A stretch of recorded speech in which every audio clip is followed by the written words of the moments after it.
and welcome to Classic City Blue. I love what I do. Chief was very much involved into the neighborhood. Finding your own way of policing and having confidence in it. Handle the basics. How do people treat you different? Answer your calls. You have a bigger impact than you think you do. What kind of effect would it have on you, your family, or better yet, the agency?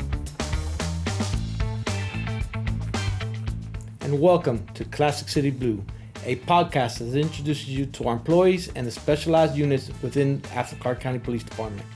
I'm your host, Lieutenant Enrique Rivera, and today we have two very special guests, none other than El Jefe himself, Chief Saulters, and the Executive Director of the Sparrow's Nest, Jamie Scott.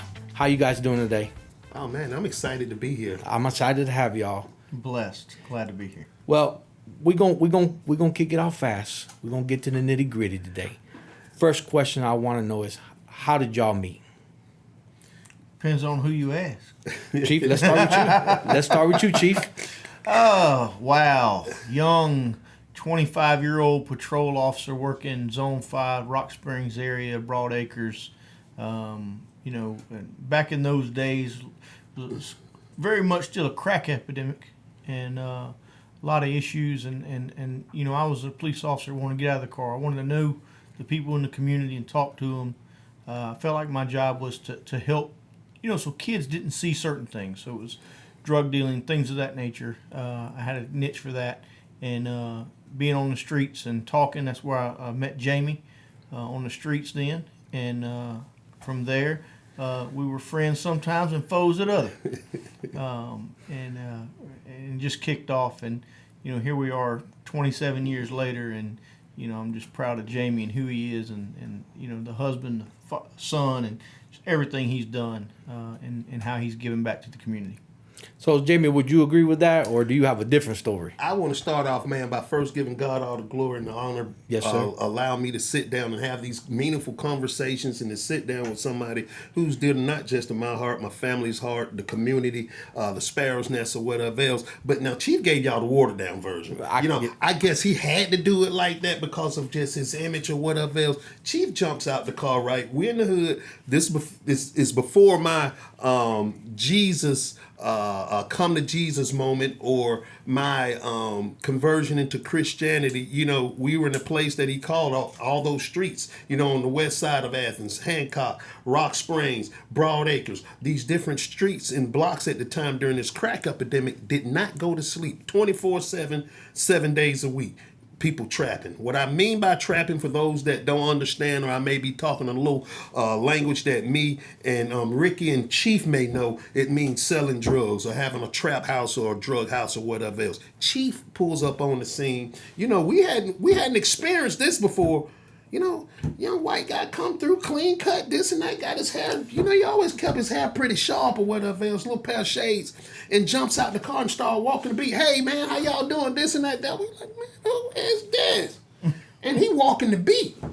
And he got to know people, guys trying to hide stuff, put stuff up or whatever else. But to make a long story short, Chief was very much involved into the neighborhood. And when I say involved, that's from the grandmamas, the mamas, the cousins, the sons, the daughters, and the trappers. Now, Chief said you were friends sometimes and foe other times, right? Tell us a little bit about not the friend part. Well, statute of limitation have ran out, right? That's right. Yes. That's right. We are beyond that point right now. Man, there was times that where, I'm doing my thing, I'm dirty or whatever else, Chief gets out, he know it, and after being in this arena of just being in the streets, you can look and see when it's a transaction going down, or it's just went down, or a guy counting the money. He ain't on no job or whatever else, and he may be, hey, Jamie, what's up, man? Ain't nothing up. Chief, man, leave me alone today, man. I'm trying to go home, man. Yeah, you sure you're trying to go home? Who was that Jamie just pulled off, man? He ain't see the transaction, but he knows it's a transaction that's went down. And I'm like this, man, look, man, leave me alone today, Chief. Now, that's just on a lower scale, but we had some altercations as well, that we wasn't friends at the time. Well, and it's a cat and mouse game, right? That's the game we play. Sometimes we the mouse, sometimes we the cat, right? Now, here we are 20 years later, and it's a beautiful relationship, right? So what I want to ask you is give me a little background about how you grew up, and then I'm going to ask the chief the same thing and how we got here. Yeah, so I'm from Athens, Georgia, and I'm from the inner city. I'm from a neighborhood that was called Paldo back in the days. It's housing authority projects. It's called Brookside. Now they've renovated. They look a whole lot better, so on and so forth. My father went to jail on a double murder charge in armed robbery at the age of 6 months of age. So I grew up in the inner city without a father. I've witnessed my uncle get killed right in front of me at the age of 5 years old. My auntie lost her life over in those same apartments at a bootlegger's house. What I mean by a bootlegger, someone before the package stores opened up on Sundays, they were the ones that were, when the package stores closed down, they were still open 24/7. And on Sundays, they sold alcohol. And I had an uncle that ran one, and my uncle got killed by his wife in front of me, in front of that at his establishment at the time. I also started getting incarcerated at a very early age and introduced to drugs and alcohol at a very early age. I caught my first charge at 14. I caught another charge at 17, which was with 2 capital offenses. I don't know if I'm putting the cart before the horse, because I don't want to throw your questions. No, you're good. Or whatever else. Okay. And I was facing 2 life sentences. The Lord set me free. The system worked for me during that time of those charges. I was found not guilty of those offenses, which was armed robbery and murder. And I come back home. After that, my mom pretty much told me, said, "Hey, look, you're moving too fast. I got your little brother. Your older brother's been to prison already for armed robbery. You just coming back home. I don't want to miss it with him. Here go a suitcase, a Greyhound ticket, and your grandma waiting on you in Athens." In Athens. Yeah, so I get back, and I come back to Athens, and that's a few years later or whatever else, or later on I began to meet the chief. And that's how I met the chief.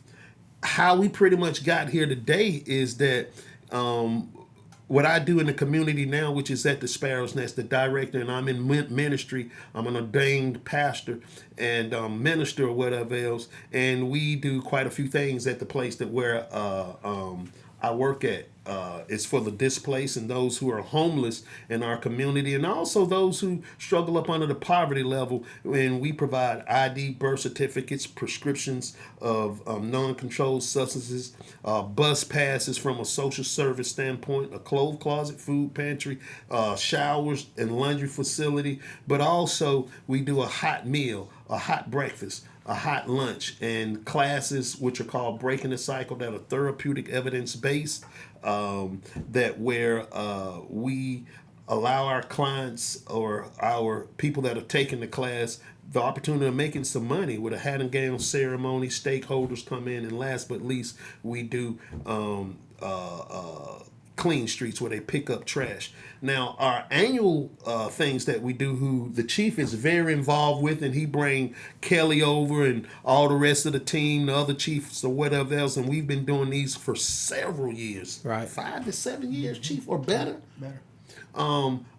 Where we do something called a Keep Warm Project. They come in, they sit amongst the people, laugh and joke, and just to have their presence in the Sparrow's Nest. And now, you get a bus ticket from your mom. Yeah. You're here with your grandma. Yeah. Right? You're going through some hard times. What is your day looking like during that time? What are we doing? What? Oh man, where the dope at? Where the dope at? I need a pack. I need a pack to put in my pocket. I got to put some money in my pocket. Where the dope at? Where they hitting them at? That's what they used to say, right? Where the traffic at? Where's the hot spot at? I got to make me some money. And I go over there. I'm hustling. I'm not working. I'm in jail, out of jail. So that's what it's looking like for me. Jesus ain't in the picture. I wanted some money, and I was trying to survive. Now, how long? How what ages are we when you're trying to survive? Like, are we 16? Are we still Yeah, young? I'm 18. I'm Okay. 18. I went Just down living when I life. was 17. Okay. I'm 18. I come home from off, facing 2 life sentences, facing 2 life sentences, and yeah. Okay. So, Chief, you're not originally from Georgia. No. Okay. So tell us a little bit about you. I was born in Jackson, Mississippi. Didn't have a normal childhood. Me and Jamie's talked about this a lot. When I was 2 years old, my biological mother left, never to be seen again. My father was a drug addict, in and out of jail. I was mainly raised by my grandmother. I have one sister, and he eventually got remarried. He was a long haul trucker, and when he would be home, he would be drugged out, and it was an abusive relationship. And then when I was 14, my grandmother pretty much had custody. There was a violent incident in my home with my stepmother where the police were involved. And so I was placed with my grandmother. And then when I went to the hearing, basically the judge says that you've never had a fair handshake in life, and your grandmother can't take care of you, so we're going to put you in a group home. We're putting you in state custody. Not something I wanted at the time, but that was God's plan. I was in a group home from 14 to 18, where I went to Jackson State University, historical black college university. That's where Dion coached, right? That's right. There you go. HBCU. Prime. Yeah. Oh, Yeah, man, yeah. Yeah. And so, and then at 18, I really didn't have anything and no family support. I knew I'd always wanted to be in law enforcement. I felt like God had always had a calling for me to serve. And that capacity for me was in law enforcement. And in some ways, law enforcement early on in my life had an influence. And I wanted to be there to help people. And so, with my background, not really a lot, I went into the United States Army. I spent 7 years in the Army, and my last duty station was at Fort Stewart, Georgia. Military, very diverse. Me and my wife had 2 kids then, small ages, 2 and 4, and we came to Athens. I went to a job fair there in Athens, and Fort Stewart, and Athens was hiring, and I was able to get the job, and that was in 1998, and from then on, it has been about giving back and in the community. And Jamie spoke briefly about, coming down to Sparrow's Nest, handing out a jacket. And you're talking about people that are really at the rock bottom, where any of us, we could still be there, right? Right.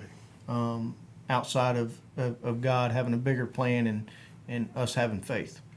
So for me, giving back and being there and giving a coat to a homeless person and just telling them, God bless you, and a smile, it that does more for me than it does for them. And so I just appreciate Jamie and him giving me the opportunity to come down to Sparrow's Nest, and whether it's a graduation, to be there to celebrate. Well, a lot of them folks never put on a cap and gown. It's the only time in their life. They may be in their 60s, and this is the first time. And it means so much to them. And I think it's important that I'm there to support them in their journey in recovery. And, me and Jamie, we go way back, and we talked about that earlier, but we fought in the streets a few times. It's debatable who won the fight. He said, We'll keep it 50-50. We'll keep it 50. I go for it since I'm surrounded with all the police, and I'm gonna let it be 50-50 today, Chief. But no, that's kind of it in a nutshell. And for me, it's about having a servant's heart and just always wanting to give back. It's what fulfills me. Right. Obviously not the money, but it's the being able to give back. And I know you asked some questions, but I got to dive in on this real quick. One of the things that really makes my heart leap is when Chief walk in during these events or whatever else.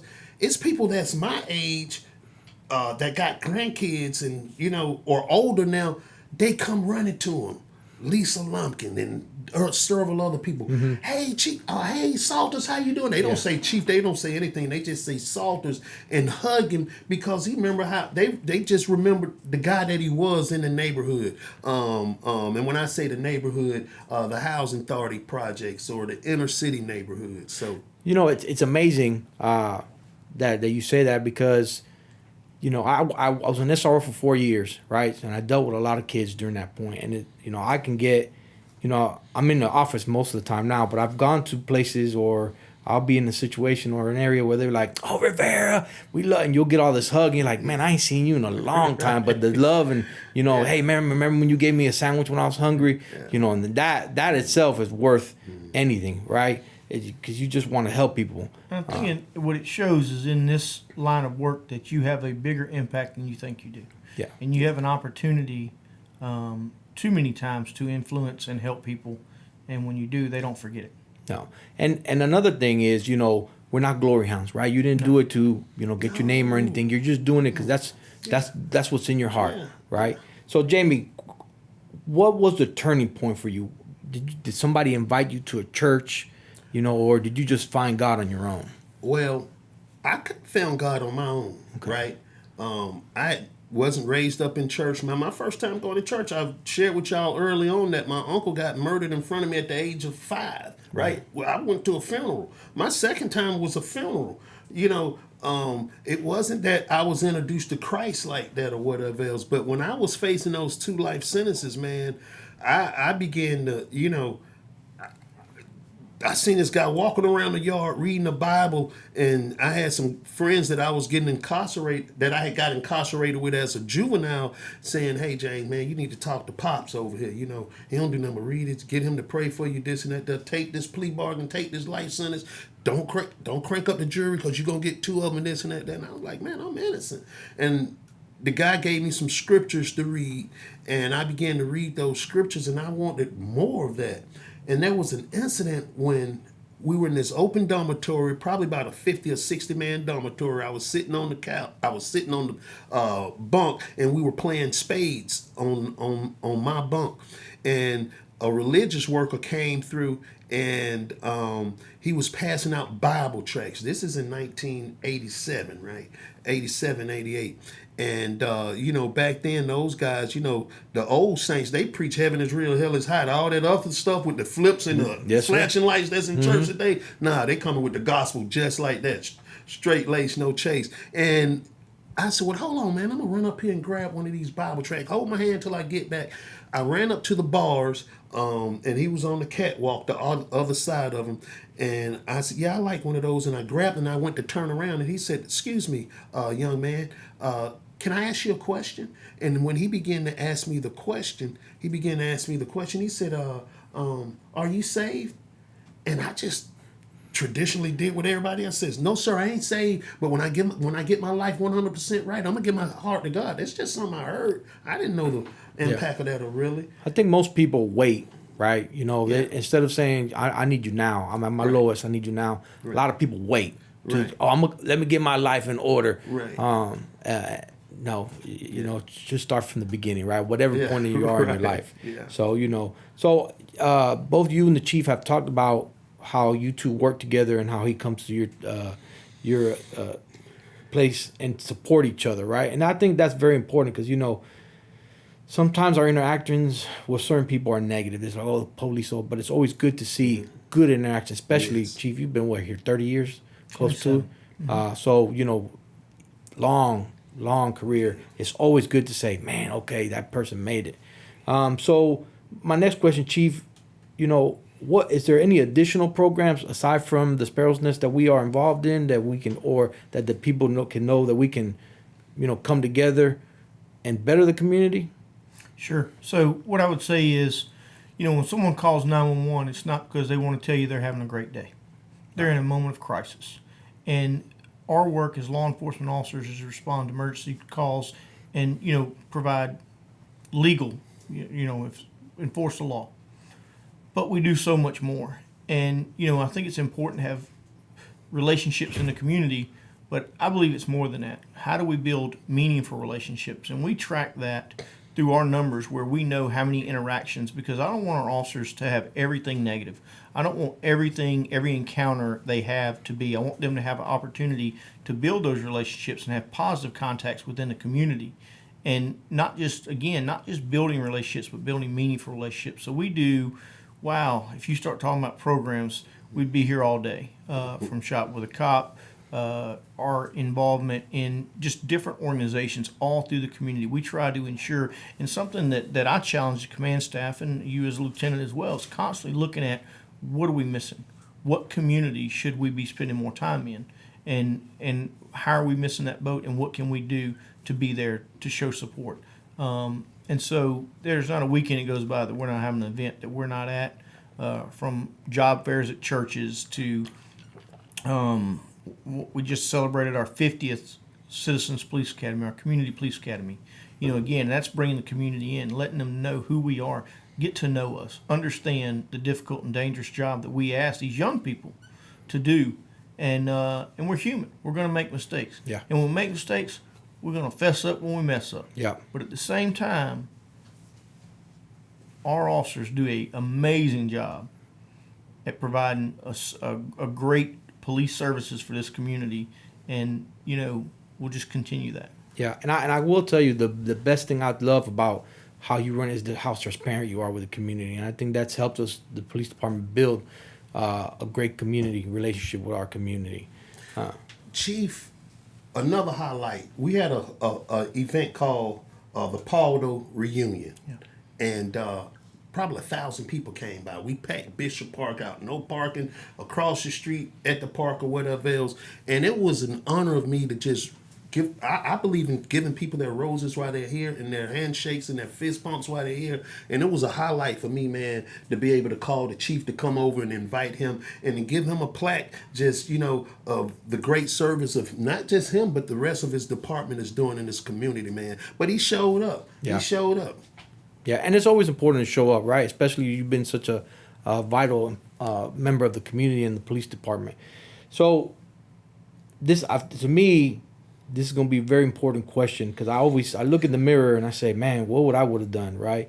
So what advice do both of you have for your younger self, first day on the job? What advice would you give each other?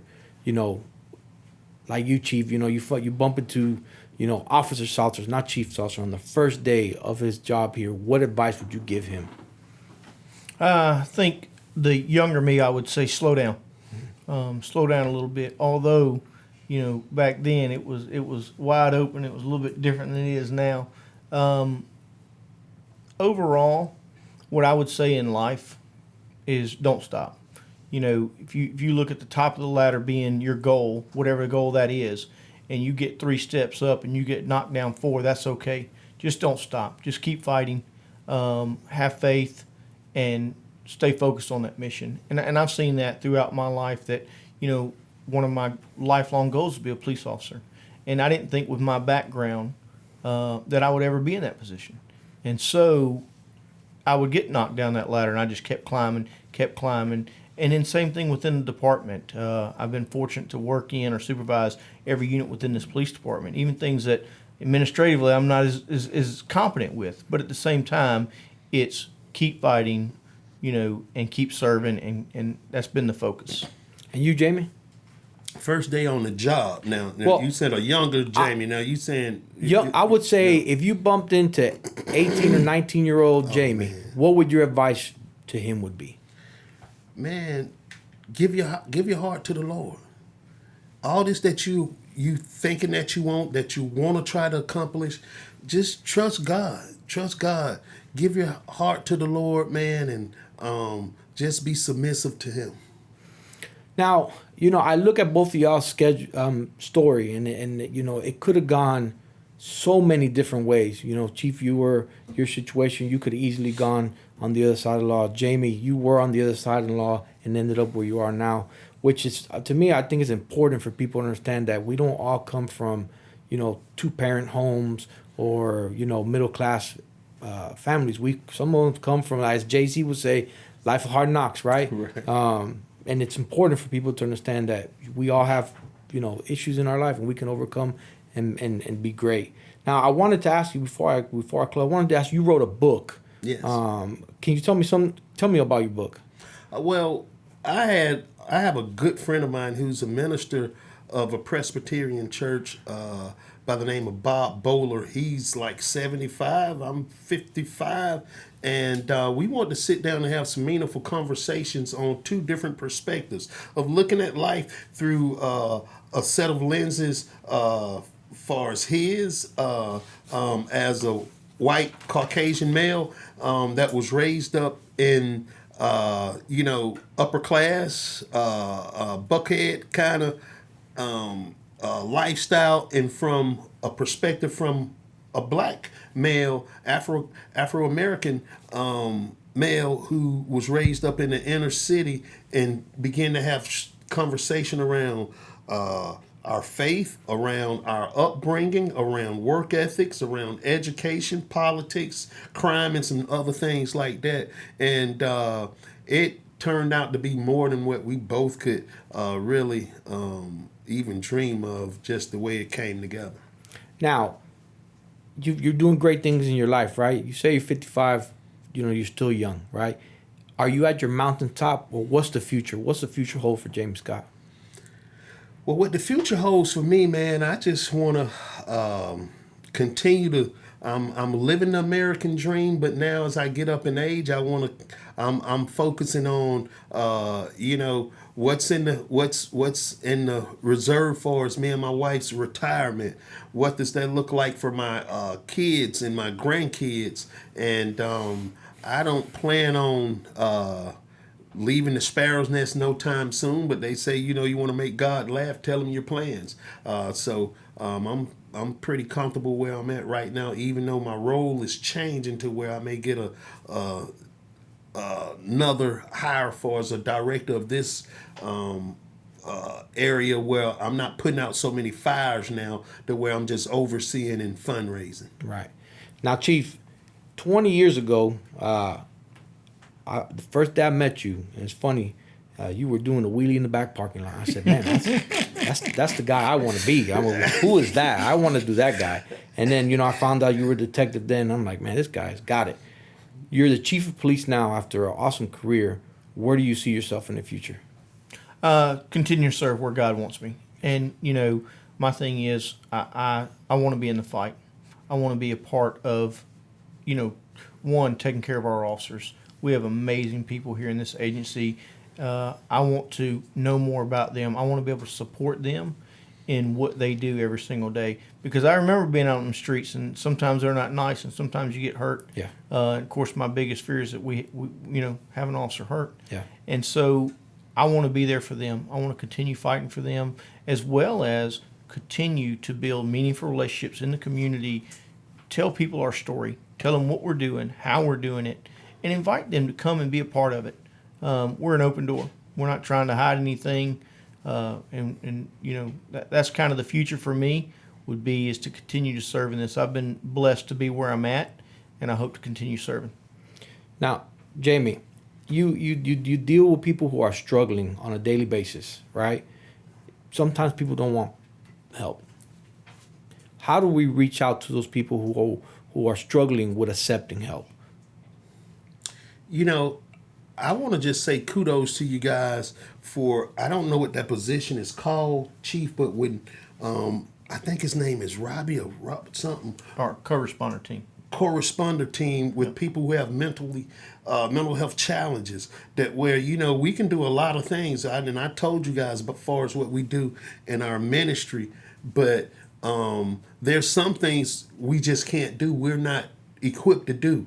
And that's where you guys come in and help us to provide services to people we don't know what to do with. So for those that don't want help, what I always ask them, and it gets kind of crazy, go from 0 to 100 real fast in our ministry of hosting over 100 people a day that come through our doors. Help me to help you, man. Right. Help me to help you. I can't. Work with me. So, and this question's for both. I obviously know the answer, right? Y'all have talked wonderful about each other in the last minutes that we've been here. But I'm gonna ask you directly, both of you. I'll start with you, Chief. How do you feel about the man sitting next to you? God, I'm so proud of him. I'll tell you. It was interesting. During Jamie's time from us being on the streets, from sometimes the fisticuffs, and sometimes I just saying, just go on, Jamie. You barred from here, just go on. And then to see him living on the streets, addicted to drugs, and then to go with how God has just been a part of his life and blessed him, to now he's out helping people in the community that suffered from the same disease he had, because it's a disease. And when we saw each other for the first time after he was director of Sparrow's Nest, it was like we just picked right back up off the streets. I thank God for Jamie. I thank God that he's in my life. I consider him a brother, a friend, somebody I can trust, talk to, and I just know that he's always going to lead me in the right way, and everybody needs a friend like that. Jamie? Man, I tell you what, I can't say it any better than the chief said it, and we begin to get, just almost elevated at the same time. Chief director, ministry opened up for me, as a minister, so on and so forth. And just to be able to, I pray that those moments never get stale, that where me and him can say, man, look what God has done for us. He's been more than a friend of mine as well, advisor on certain things, so on and so forth, and someone who I trust with just having, you can't have conversation with everybody that that I could, I put my just all of my trust in as a friend first and foremost. And hearing just some stories that he shared with me, from his sister to his mom to his dad, so on and so forth, some things that he opened up with me just personally about and allowed me to come into that space. But the only reason that he allowed me to come into that space is because he trusts me as much as I trust him, and he's a dear friend to me. That's awesome. I mean, the better story doesn't exist, right? At least in my world. And that's a wrap. Today's episode of Classic City Blue. I want to thank Chief Saulters and Jamie Scott, and we'll see you next time.